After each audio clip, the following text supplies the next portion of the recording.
Assalamualaikum warahmatullahi wabarakatuh. Alhamdulillah rabbil alamin. Wassalatu wassalamu ala ashrafil anbiya'i wal mursalin wa ala alihi wa sahbihi ajma'in. Allahumma anfa'na bima 'allamtana wa 'allimna ma yanfa'una wa zidna 'ilma. Faqala asy-syaikhu asy-syarihu wal qudratu. والقدرة صفة تؤثر في الشيء عند تعلقها به، وهي إحدى الصفات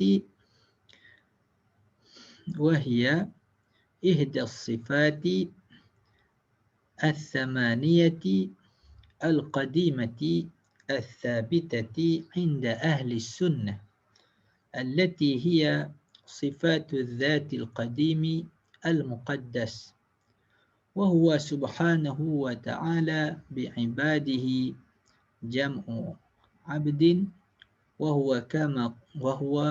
كما قال في المحكم الإنسان حرا كان أو رقيقا، وهو كما قال في المحكم الإنسان حرا كان أو رقيقا.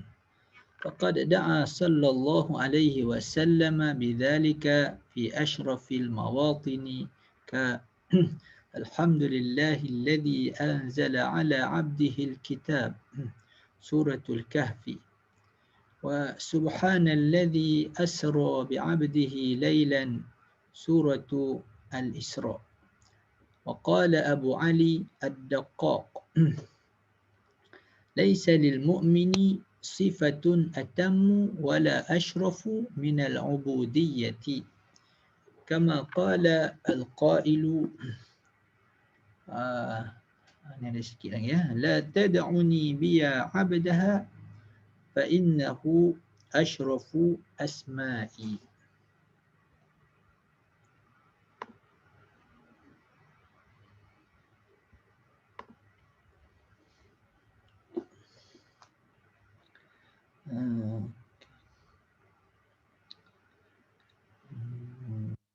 Baik, jadi di sini disebut tentang wal qudratu. Ini ambil daripada mana ni? Wal qudratu.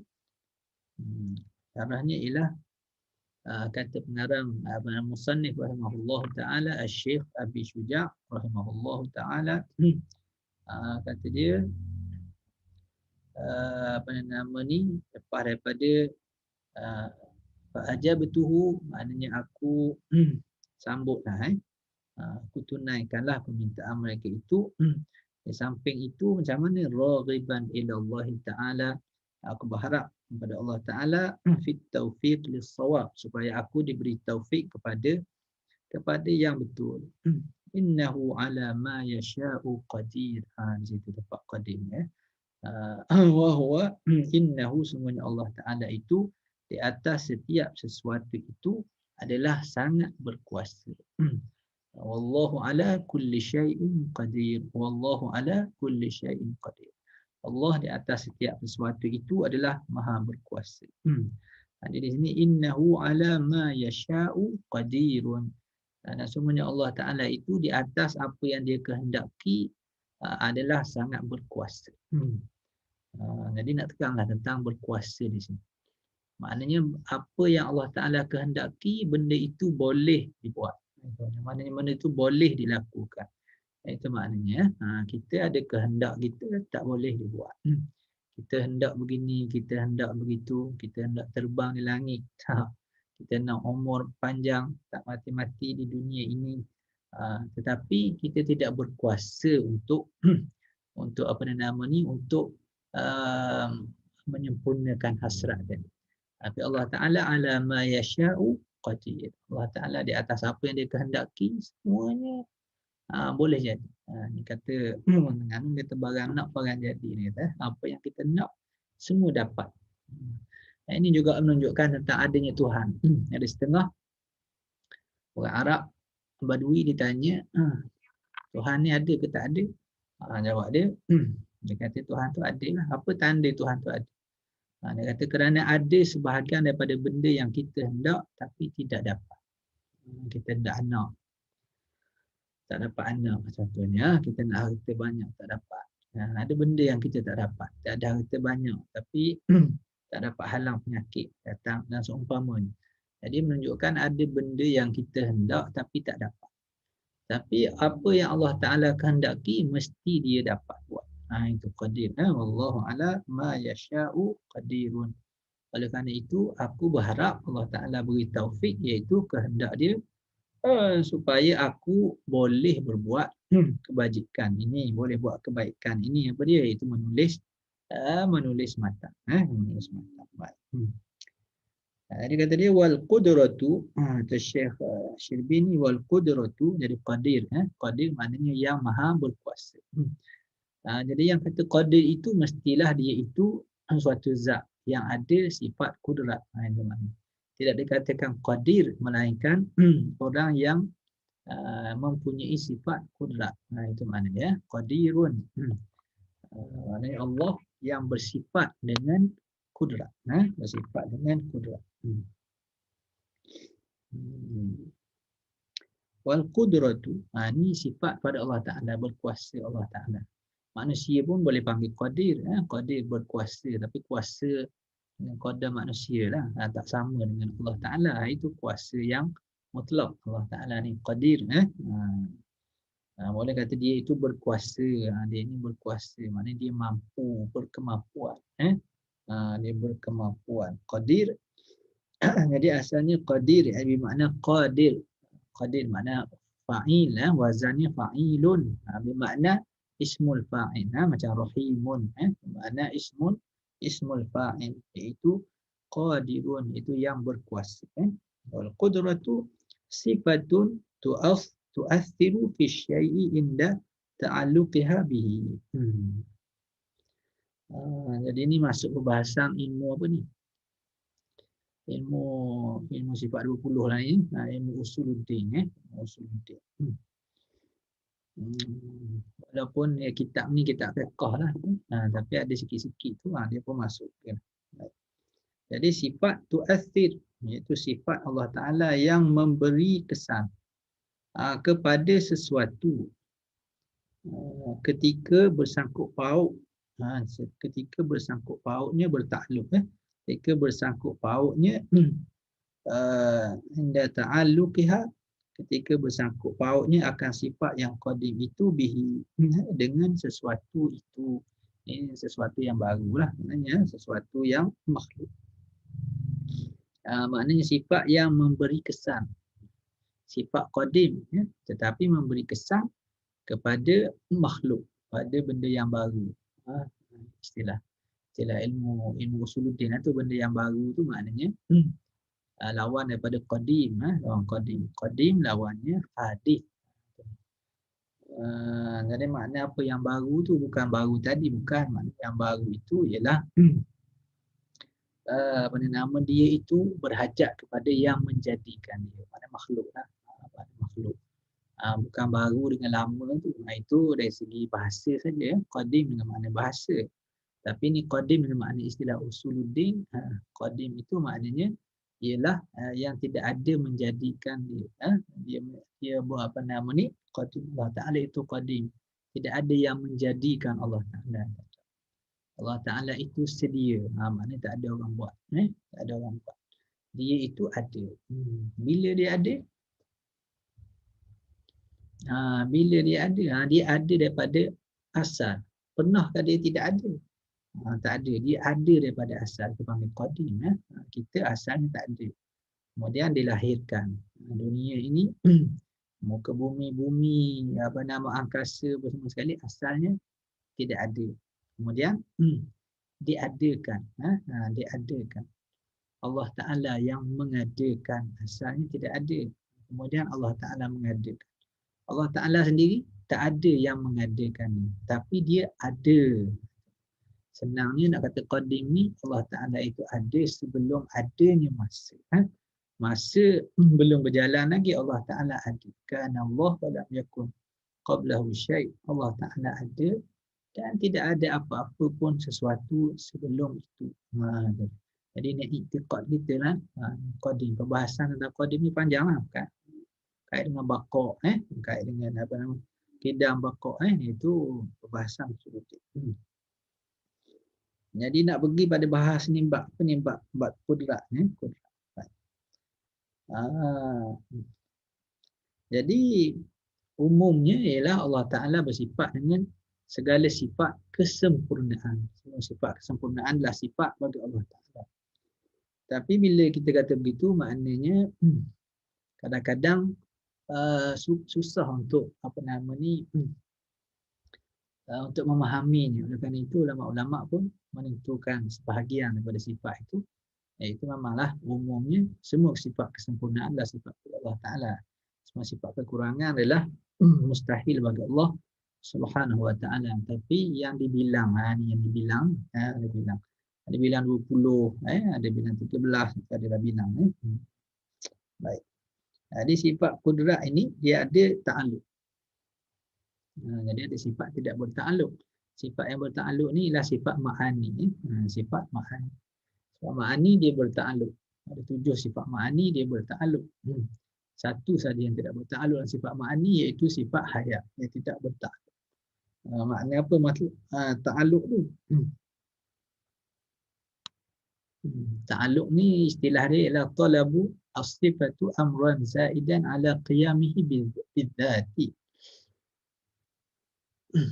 Kita kata menuntut oleh akan sesuatu sifat yang berta'alluq itu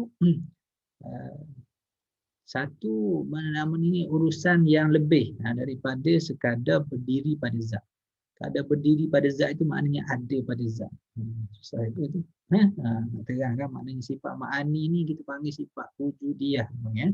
Ataupun sifat subutiyah ya, sifat maknanya yang ada pada zat Allah Ta'ala. Sekira-kira kata ulama usuluddin, maknanya sekira-kira kalau apa nama ni dibuka hijab maka kita dapat melihat sifat ini pada zat Allah Subhanahu Wa Ta'ala. Jadi sifat itu dia ada satu sifat yang sampai ke tangga wujud, wujud. Ada sifat yang dapat dipaham saja, kita panggil amrun iktibariyun. Ada sifat wujudiyah, ada amrun iktibariyun. Kemudian adalah di kalangan ulama kata ada pertengahan antara yang apa nama ni yang wujudiyah dengan yang amrun iktibari. Itu dipanggil hal, itu yang ada khilaf lah. Jadi yang masyhurnya ada dua sajalah. Yang pada jumhurnya ialah satu sifat wujudiyah. Itu sekiranya kita dibuang dibuang hijab maka kita dapat melihat ataupun dapat dikenal dengan panca indera. Satu lagi sifat yang dipaham saja. Jadi sifat salbiyah itu sifat nafsiyah itu sifat yang dipaham saja. Sifat ma'ani ni sifat yang mana? Sifat yang sehingga dapat dilihat. Bila dapat dilihat itu dapat dilihat apabila dihilangkan hijab. Bila sampai di akhirat. Itu makna dia. Itu makna sifat wujudiyah. Jadi sifat kudrat ini pada Allah Ta'ala ada pada zat Allah Ta'ala. Yang berdiri pada zat Allah Ta'ala itu maknanya yang ada pada zat Allah Subhanahu Wa Ta'ala. Panjang juga ni kalau bahas betul dia tapi masuk dalam kelas penting nanti ya. Zat dengan sifat itu beza zat dengan sifat. Jadi zat dengan sifat. Jadi ini sifat ni kita nak pergi pada sifat kudrat. Sifat kudrat. Jadi sifat kudrat ni kata dia jenis sifat yang macam mana? Yang jenis memberi kesan, taksir ya, ta'alluq. Yang berta'alluq. Dia sifat kudrat ni sifat yang qadim. Tetapi dia ada sangkut paut dengan benda-benda yang tidak qadim. Apa benda tidak qadim tu? Benda makhluk ni lah. Allah Ta'ala tu qadim, tetapi sifat yang qadim itu dia ada sangkut paut dengan perkara yang baru berlaku. Perkara yang baru berlaku di dunia ini, perkara-perkara yang kait dengan makhluk, penciptaan makhluk, penciptaan kita dan seumpamanya ada kaitan apa sangkut paut tu, bagi sangkut paut. Jadi sangkut paut tu dalam bentuk yang macam mana? Salah satu padanya ialah sangkut paut yang bentuknya memberi kesan, memberi kesan. Itu dipanggil ta'alluq ta'thir ya, ta'thir. Jadi sifat apa yang memberi kesan itu? Itu antaranya adalah sifat kudrat dan juga sifat iradah. Iradah dan juga kudrat. Kudrat ni dia ta'thir memberi kesan dari segi dari segi mengada dan juga meniadakan. Dari segi mengada dan juga meniadakan. Al-ijad wal-i'dam. Allah Ta'ala nak bagi ada, nak bagi jadi atau tak jadi. Sifat iradat pula ialah takdir dulu. Tetapi dari segi mana tu kaitan dia dengan makhluk ni? Itu dari segi takhsis, ya, takhsis, menentukan sifat panjang pendek, tahun bila dan seumpama. Katakanlah kehendak Allah Ta'ala untuk menjadikan manusia, jadikan seorang sipulan. Katakanlah nak jadikan apa ni nama ni Umar, jadikan Umar. Jadi Umar ni dia nak jadikan bila? Dia nak jadikan satu makhluk, makhluk itu manusia. Nak jadikan satu makhluk. Ini makhluk apa? Makhluk banyak, boleh jadi manusia, boleh jadi binatang, boleh jadi pokok, boleh. Dia nak tentukan nak jadi manusia. Itu panggil tentu. Dia jadi manusia ni bila dia nak dilahirkan, dia tentu. Dia tentukan. Jadi dari segi boleh menentu, dia boleh menentulah. Tapi bila dia menentu itu, dia tentu daripada qadim lagi, dah ditentukan. Itu dipanggil ta'alluq tanjizi qadim. Dia tentu. Dia penentuan dia dah ditentu dia. Kemudian bila apa nama ni dia jadi lelaki, itu maknanya iradat. Kemudian dia bila masa dia. Kemudian berapa umur dia, berapa tinggi dia, berapa apa nama ni lebar dia. Lebar banyak mana dan seumpamanya, itu detail dia itu apa nama ni dipanggil ta'alluq takhsis tadi, takhsis. Dia menentukan spesifikasi dah kita aspek ni. Aspek manusia ni dia nak macam mana, tahan mana, umur lagu mana dan seumpamanya. Itu makna dia. Kemudian bila sampai dah masa dia, dia kata ni nak lahir tahun 70, tahun 80. Maka bila tahun 80 itu, maka dijadikan dia. Jadi janin itu hidup. Dijadikan. Itu dipanggil mengadakan. Betul mengadakan. Itu dengan membuat ni. Itu mengadakan itu dengan sifat kudrat. Menentu tadi, itu dipanggil penentuan itu dalam bentuk sifat iradat. Jadi dari segi susunannya, iradat dahululah, kemudian kudrat. Tapi susunan begitu dipanggil susunan akli, ya. Susunan apa? Susunan dari segi akal lah. Susunan dari segi akal. Dari segi hakikatnya sifat Allah Ta'ala semuanya qadim. Jadi kita tak boleh kata apa nama ni mesti iradat dahulu kemudian kudrat. Kita tak ikut susunan. Itulah susunan untuk memudahkan kita faham sajalah. Memudahkan kita faham. Jadi pergi pada sifat kudrat itu ialah sifat yang memberi kesan pada sesuatu ketika bersangkut paut akan sifat itu dengan sesuatu itu. Jadi bila apa nama ni sifat kudrat itu sudah bersangkut paut dengan apa namanya dengan makhluk yang hendak dijadikan tadi, maka jadilah makhluk itu. Jadilah makhluk itu. Itu maknanya.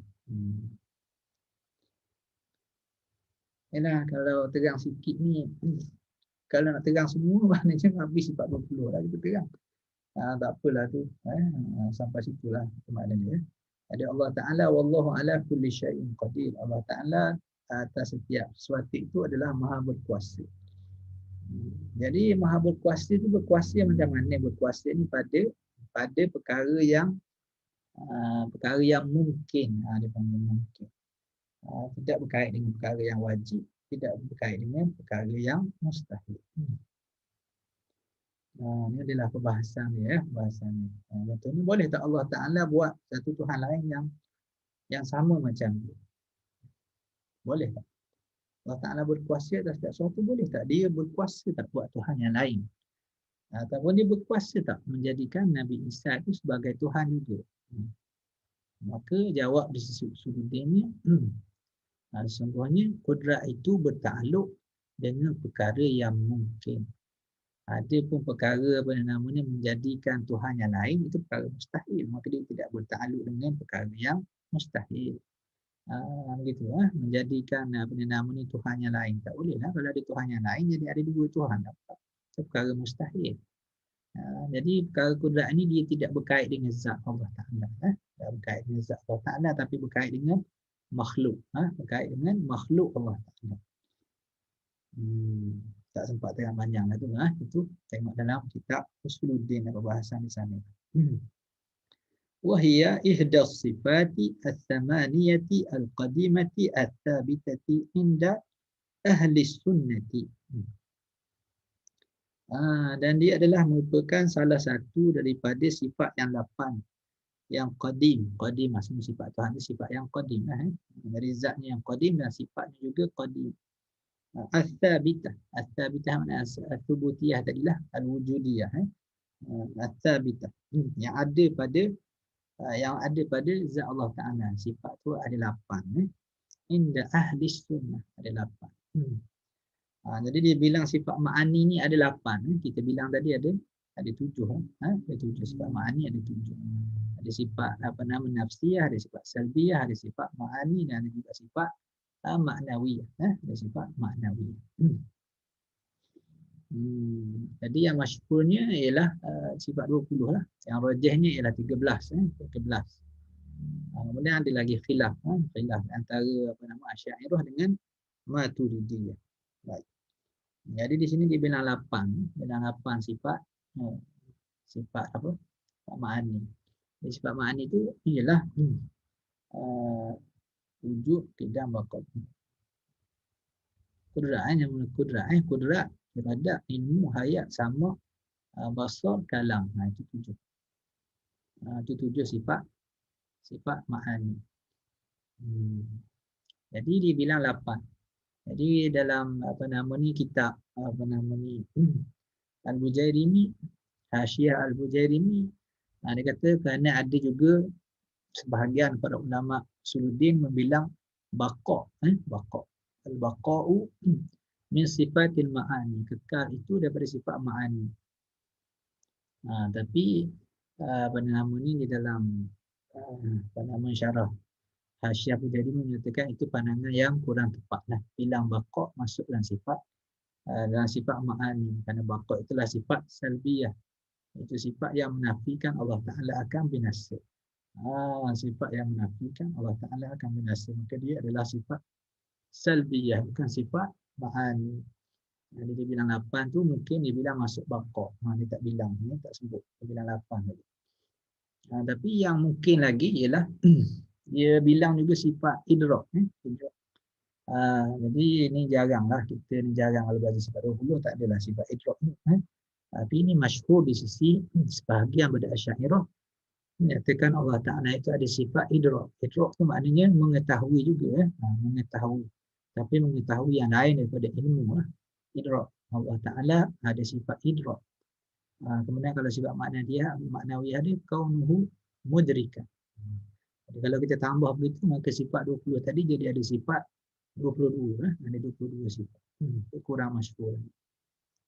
Mungkin dia masukkan sifat idrak lah, dia bilang 8 tu.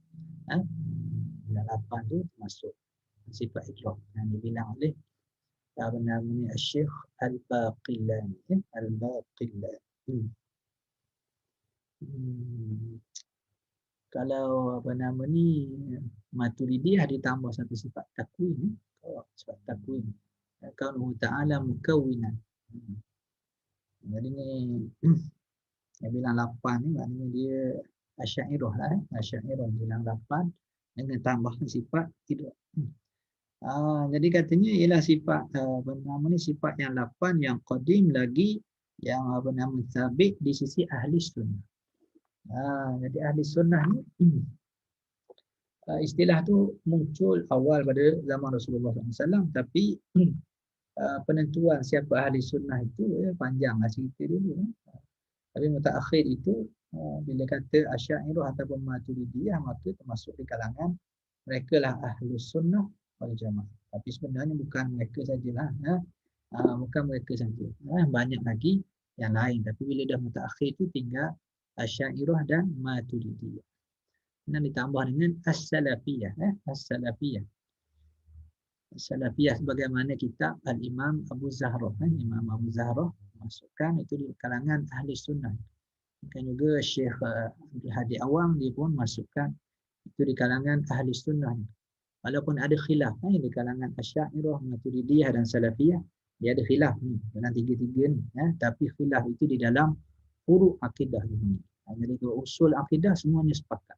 Allah Ta'ala ada sifat. Mu'tazilah dia kata Allah Ta'ala tak ada sifat. Allah Ta'ala berkuasa tapi berkuasa dengan zat. Allah Ta'ala mendengar dengan zat. Kita kata Allah Ta'ala mendengar dengan sifat sama. Allah Ta'ala berkuasa dengan sifat kudrat. Tapi hakikat ni tak bolehlah asingkan zat dengan sifat. Tak bolehlah sifat bersendirian. Hakikat sifat itu berdiri pada zat. Jadi sebenarnya ialah zat Allah Ta'ala yang berkuasa itu, zat Allah Ta'ala lah yang berkuasa. Tak boleh kata kudrat itu yang berkuasa. Hakikatnya itu orang panggil majas dia lah. Hakikatnya pada zat Allah Ta'ala itu. Itu. Jadi ahli sunnah itu kalau ikut Syahrastani, dia kata orang yang menyatakan pada nama ni ahli sunnah itu orang yang mengisbatkan sifat. Maka orang yang itu dahulu dipanggil as-sifatiyah. As-sifatiyah. Orang yang menyatakan Allah Ta'ala itu ada sifat. Dia juga orang kata Allah Ta'ala tak ada sifat. Dia ada zat saja, berkuasa dengan zat. Itu dia. Jadi orang Mu'tazilah ni dia beriman dengan sifat maknawiyah. Sebab maknawiyah itu tak boleh kita tak beriman dengan dia. Sifat maknawiyah walaupun kita tak bilang. Allah Ta'ala mestilah dia berkuasa. Tapi dia ada sifat kudrat, itu dipanggil sifat ma'ani. Jadi Mu'tazilah kata dia berkuasa tapi bukan berkuasa dengan kudrat. Bukan dia berkuasa dengan zat. Jadi itulah, itu perbahasan. Di sisi ahli sunnah. Jadi akidah ni dia tak boleh yang lain. Jadi kita mesti dalam ahli sunnah. Kalau dalam mazhab Hanafi, mazhab Syafi'i, mazhab Maliki, mazhab Hanbali, yang tu semua kita kata betul. Boleh sah beribadat dengan mana-mana mazhab. Betul. Itu dia. Tetapi dalam akidah tak boleh. Dengan Khawarij tak boleh. Tak boleh dengan Syiah tak boleh. Dengan Mu'tazilah tak boleh. Kafir tak kafir, itu satu bab lain boleh. Masih lagi orang Islam. Tetapi ada bid'ah dari segi akidah ni. Dan bid'ah itu kadang-kadang sampai mengkafirkan. Ada juga bid'ah itu kadang-kadang tidak lagi mengkafirkan. Ilmu akidah lah tu. Allati hiya sifatu al-dhati al-qadim al-muqaddas. Jadi sifat itu ialah sifat zat. Ada juga sifat af'al.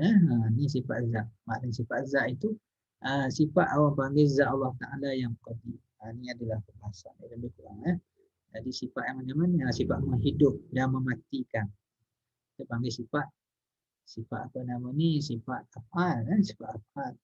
Jadi sifat af'al ni apa kaitan dengan zat yang qadim? Ini adalah perbahasan yang panjang. Perbahasan yang panjang dalam ilmu usuluddin. Kita sampai di situ sajalah. Wa huwa subhanahu wa ta'ala bi'ibadihi, dan Allah Subhanahu wa ta'ala itu dengan hamba-hambanya. Kemudian terang, hamba itu, ibad itu jam'u abdin. Jamak pada perkataan abdun, hamba. Ibad, jamak dia ibad. Jadi abdun ni jamak dia banyak lagi. Lain daripada ibad, ada lagi. Abidun pun jamak dia juga. Ibadun ada 7-8 jamak. Jadi ibad jamak bagi abdun, hamba. Wahuwa, dan wahuwa itu balik pada abdun. Abdun itu kama qala fil muhkam, sebagaimana yang telah menyebutkan oleh tak tersebut siapa qala, dia tak kata qila, kata qala. Tapi tak sebut fa'il dia. Maka kita kena takdir sendirilah. Qala makna muallif ni lah. Qala fil muhkam. Muhkam tu nama kitab. Nama kitab. Kitab ni macam kamus gitulah. Nama dia Al-Muhkam. Dan nama dia ni, nama kitab ni Al-Muhkam wal Muhitul A'zam. Al-Muhkam wal Muhitul Al-A'zam libni Sayyidi. Itu kan tulis dia Ibnu Sayyidi. Jadi kita kata kama qala, tambah tak tulis itu. Maqala Ibnu Sayyidihi, yang itu nama ngarang dia. Kama qala Ibnu Sayyidihi fil Muhkam. Jadi fi kitabihi Al-Muhkam wa Al-Muhitu Al-A'zam. Al-insanu. Kata abdun ialah al-insan. Yang kata abdun itu maknanya manusia. Hurran kana au raqiqan. Sama ada manusia yang merdeka ataupun manusia yang manusia yang hamba. Ha, jadi hamba tu maknanya yang dimiliki oleh orang lain lah. Tapi dia kata bukan. Makna abdun tu bukan mesti hamba yang apa nama ni yang ada tuan. Bukan. Asal dia manusia saja, maka dia adalah hamba. Itu satu tafsiran. Ini Syekh Al-Khatib dia ambil apa nama ni tafsiran apa nama Ibn Sayyidih tentang abdun. Di perbahasan ni panjang abdun. Jadi senangnya semua yang selain daripada Allah Taala, semua makhluk dia adalah hamba dia semua sekali. Itu segi umum. Tapi ni nak pergi pada abdun di sini, nak pergi pada manusia. Bagi manusia. Jin pun hamba Allah Taala juga. Tapi bi'ibadihi dan nak di sini ialah manusia dengan hamba-hambanya dengan manusia. Hamba-hambanya di kalangan manusia. Itu bukan hamba, maknanya hamba yang perhambaan tu bukan. Maknanya manusia, tak kira lah dia hamba atau tidak hamba, asal dia manusia. Dengan manusia itu aja. Wa huwa bi'ibadihi, yakni Allah Ta'ala itu dengan manusia, itu dia. Wa huwa bi'ibadihi latifun khabir. Kata gitu Faqad da'a, kita tak panjangkanlah abdun. Abdun tu maknanya dia kata abdun tu maknanya manusia. Faqad da'a sallallahu alaihi wasallam. Ini faqad da'a ini Muhammadan. Faqad da'a nabiyahu sallallahu alaihi wasallam. Jadi sallallahu alaihi wasallam ni jadi apa nama ni? Maf'ul bih lah ni. Maf'ul bih tapi dalam bentuk ayat. Maknanya naik pada maf'ul bih lah. Naik pada maf'ul bih. Sebenarnya balik pada Nabi sallallahu alaihi wasallam. Faqad da'a an-nabiyya sallallahu alaihi wasallam. Itu. Sesungguhnya Allah telah memanggil nabinya sallallahu alaihi wasallam bidzalika. Faqad da'a itu siapa? Domain mustatir. Fa'il domain mustatir balik pada Allah Taala. Faqad da'a. Sesungguhnya Allah telah memanggil akan hamba-Nya sallallahu akan nabi-Nya sallallahu alaihi wasallam bidzalika, dengan yang demikian itu. Dengan demikian tu apa balik pada abdun. Dipanggil Nabi Muhammad itu sebagai hamba abdun abdun fi asyrafil mawatin, pada tempat yang paling mulia. Maknanya tempat yang paling hebat lah. Maknanya ketika peristiwa-peristiwa besar, maka dipanggil Nabi Muhammad itu sebagai hamba. Jadi menunjukkan hamba itu panggil abdun itu kedudukan yang paling tinggi. Itu maknanya kedudukan hamba itu sebagai yang paling tinggi. Jadi kita kedudukan paling tinggi apa dia? Kalau pangkat ada tun, ada tan sri, ada datuk. Jadi orang dah dapat tun, walaupun dia ada datuk sri, tak pakai lah, pakai tun saja. Pakai satu saja. Yang paling tinggi. Jadi nak katanya Nabi Muhammad itu dia Nabi lagi, dia Rasul lagi. Tak. Dia Habib lagi, dia Khalil lagi. Tapi dia sebut hamba, abdi. Seperti firman Allah Ta'ala, Alhamdulillahilladzi anzala ala abdihi al-kitab wa lam yaj'al lahu iwajan. Alhamdulillah, segala puji bagi Allah Ta'ala yang menurunkan ke atas hamba-Nya akan Alkitab, yang menurunkan ke atas hamba-Nya akan kitab. Segala puji bagi Allah Ta'ala yang menurunkan ke atas hamba-Nya akan Alkitab. Jadi itu nak ala abdihi, di atas hamba-Nya. Hamba-Nya itu kan Nabi sallallahu alaihi wasallam. Jadi menurunkan Quran ni adalah sesuatu yang hebat, diturunkan kepada orang. Jadi orang tu maknanya dia tak sebut pangkat, dia sebut hamba. Hamba itu menunjukkan abdun itu pangkat yang paling tinggi. Itu juga dalam surah Al-Isra.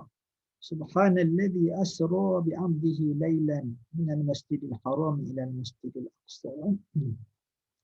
Maha suci Tuhan yang menjalankan hamba-Nya pada waktu malam. Yang memperjalankan pada waktu malam dengan hamba-Nya. Hamba-Nya daripada Masjidil Haram ke Masjidil Aqsa. Dia panggil hamba. Tidak kata bi rasulihi, tidak kata bi nabiyihi. Dia kata bi abdihi. Menunjukkan hamba itu yang paling tinggi kedudukan. Jadi itu hamba yang macam mana? Hamba yang sempurna kita panggil lah. Hamba yang sempurna. Semua orang hamba Allah Ta'ala, semua hamba Allah Ta'ala. Tapi kita hamba Allah Ta'ala. Cuma bila yang Allah Ta'ala perintah, kita tak buat. Allah Ta'ala larang, kita buat. Maksudnya kita hamba yang apa nama ni, hamba yang derhaka. Dia hamba yang sempurna ni, hamba yang taat. Apa yang Allah Ta'ala suruh, maka buat semua sekali. Tak boleh buat, maka cuba juga buat. Cuba buat. Tengok Nabi SAW berusaha sungguh untuk buat.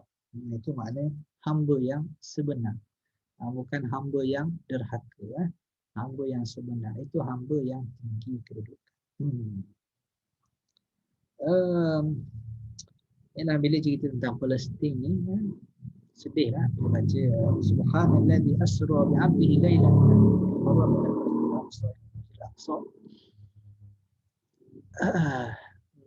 jadi ramai orang bila dah ditawan Palestin tu, dia kata kita tunggu Nabi Imam Mahdi sajalah. Menunggu Imam Mahdi.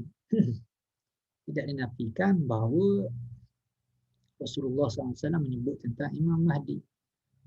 Akhir zaman, orang Yahudi akan berkumpul di Baitul Maqdis, dan nanti ada pokok yang akan bercakap dengan orang mukmin. Tapi pada zaman Sayyidina Umar Al-Khattab, walaupun ada hadis itu, mereka tidak menunggu Imam Mahdi untuk membebaskan bumi Palestin. Begitu juga pada zaman Salahuddin Al-Ayyubi, walaupun mereka beriman dengan hadis itu, beriman dengan Imam Mahdi, tetapi dari segi kewajipan syarak ni ialah membebaskan saudara-saudara di bumi Al-Aqsa. Mereka berjihad. Allah Ta'ala memberikan kemuliaan kepada mereka, membuka Palestin, buka Baitul Maqdis.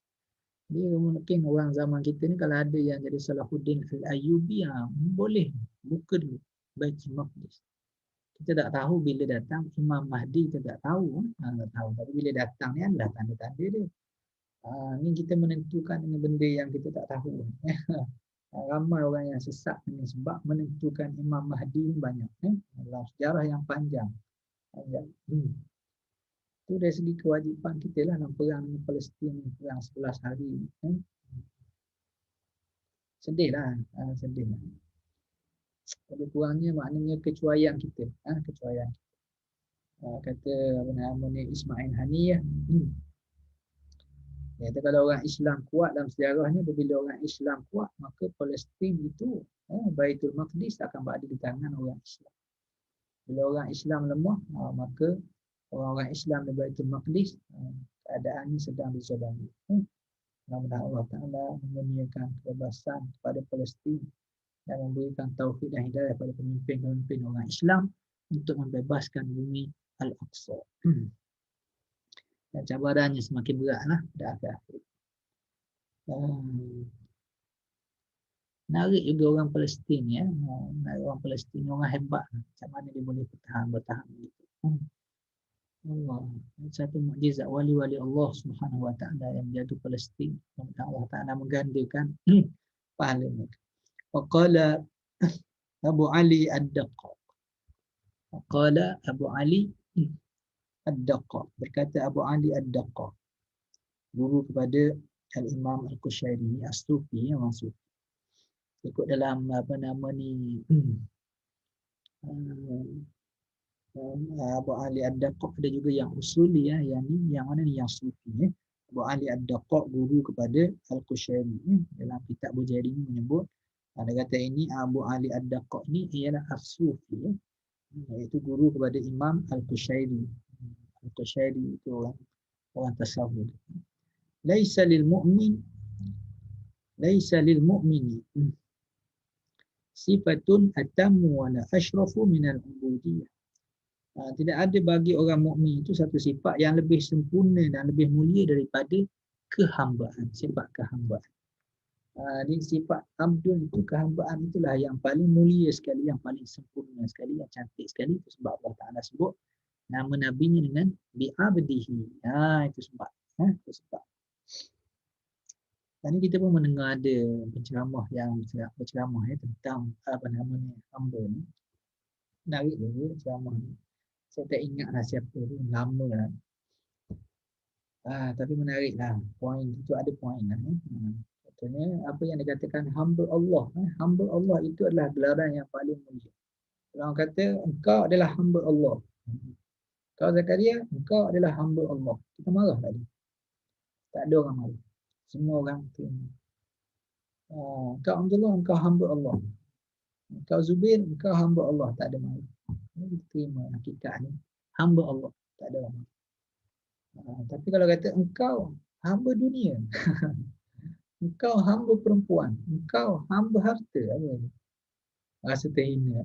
Rasa terhina. Maknanya kita sandarkan nama kita sebagai hamba selain daripada Allah Ta'ala. Hina.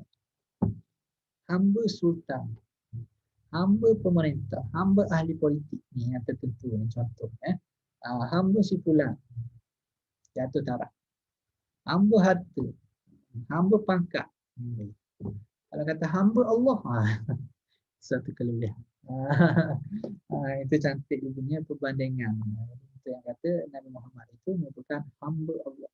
Hamba yang macam mana? Hamba yang sempurna sangat. Hamba yang sempurna sangat sifat kehambaannya. Layak sungguh dipanggil dia sebagai hamba Allah Subhanahu wa ta'ala. Kita ni hamba dakwa-dakwa saja. Dakwa-dakwa. Ialah hakikat hamba Allah Ta'ala. Dari segi kita tu mengikuti tu tidak mengikut sangat. Rasulullah SAW hamba yang sempurna. Kama qala al-qail la tad'uni illa biya 'abdaha fa innahu asyrafu asma'i. Janganlah engkau memanggil aku dengan melainkan dengan wahai hambanya. Di sini balik pada al-hadrah al-ilahiyah, maknanya dengan hamba Tuhan. Jangan engkau panggil aku selain daripada panggil wahai hambanya, hamba Tuhan. Fa innahu asyrafu asma'i. Semuanya hamba Tuhan itu merupakan namaku yang paling mulia. Kalau panggil aku hamba lain, jangan. Rosak tak cantik. Makna dia pun tak cantik. Okey, jadi sampai di situ dahulu untuk pada kali ini. Allahumma anfa'na bil ilmi wa jammilna bil afiyah. Allahumma apa doa ni? Doa Syekh apa nama ni? Syekh kita ni itu Syekh Pombeng Syekh Abdul Rahman Syekh Guru Haji Abdul Rahman Fatwani Pombeng. Jadi doa ini juga diajar oleh Syekh Tirmizi Taha. Syekh Tirmizi Taha Pusat Talaqi Batu Rakit. Jadi bagi tahu ni untuk guru dia, saya belajar tak belajar banyak lah dengan Syekh apa nama Abdul Rahman Al-Fatah ni. Masa tu kita budak-budak lagi, bahasa Arab pun tak tahu ke mana lagi. Tapi dia mengajar kita Iqna', dia mengajar kita Syekh apa nama ni Abdul Rahman Al-Fatah ni. Dia kata Syekh Taha, jadi biasanya untuk guru dia ni baca bila habis belajar ni lah dia baca Allahumma fa'na bil ilmi wa zayyinna bil hilmi wa jammilna bil afiyah. Dan kemudian untuk dia tambah wa akrimna bit taqwa, kita membaca itu juga. Wa sallallahu ala sayyidina Muhammadin wa ala alihi wa sahbihi wa baraka wa sallam. Assalamualaikum warahmatullahi wabarakatuh.